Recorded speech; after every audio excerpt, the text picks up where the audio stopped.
Hello दोस्तों, मैं उसामा वसी, कहानी वाला।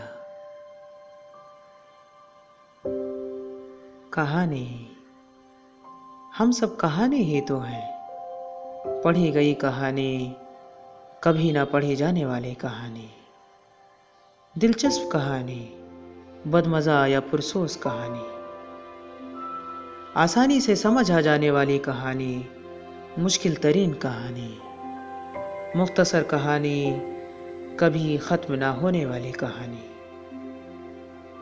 हम सब कहानी ही तो हैं, जो अपने कारी की तलाश में ज़िंदगी के पन्नों पर फैली हुई है।